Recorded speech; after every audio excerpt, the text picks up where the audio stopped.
Hey guys, in this video we'll be creating an oil tank or canister from an old soda can. This piece of terrain looks great and adds a level of danger to your Warhammer 40k games. To start the creation of our canister, we'll first need the necessary materials. Of course, the first thing you'll need is a soda can, followed by a hot glue gun and a couple extra glue sticks, which took me a while to find during the recording.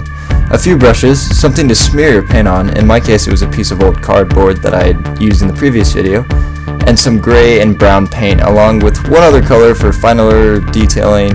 For me, it was orange, specifically Indo Orange Red, I think.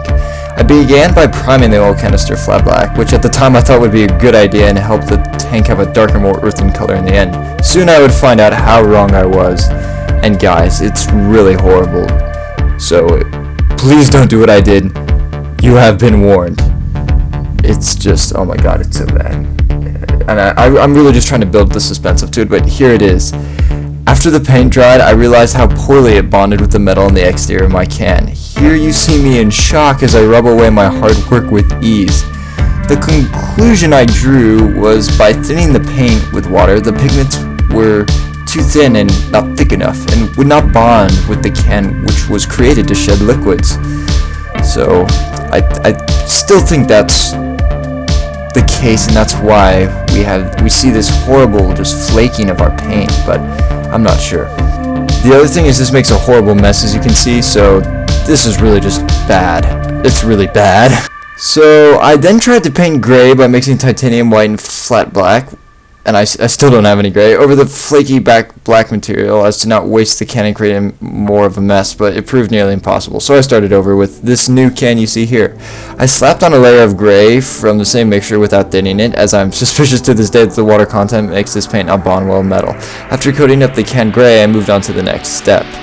I then added some Indo Orange Red, which I did not thin, to match with the bunker from the last video to make my tabletop more coherent and uniform in color scheme and aesthetic. You don't have to do this, of course. In painting the canister, I did realize that there were some pretty heavy brush lines from not thinning the paint and using a more mediocre brush, but it didn't really bug me too much because I thought it would look kind of nice and textured, I guess.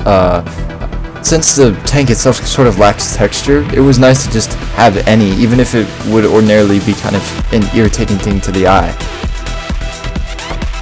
After coating the bottom and top with the paint, I got ready for the finer texturing and detailing of our oil tank. I then sponged on some raw sienna generously, not worrying too much as the paint created patches that stood out from the oil tank.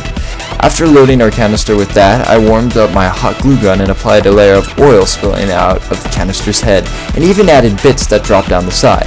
Afterwards, I pulled off all the little stringy bits left from gluing and prepared to paint the oil. In applying the oil with a hot glue gun to the top of our canister, I did find that the glue sort of wanted to slide down that hole where the fluid generally comes from the can when you drink, so maybe put something there and glue over it since we won't see it in the end anyways. Finally, I took some flat black, which was not thin because I'm still paranoid, and slapped it on over the hot glue after it dried, of course. I wasn't too worried if I missed the glue at the top of the canister, as it sort of looked like the oil had splattered when the tank leaked, which I thought was a nice touch. And our oil tank has been completed.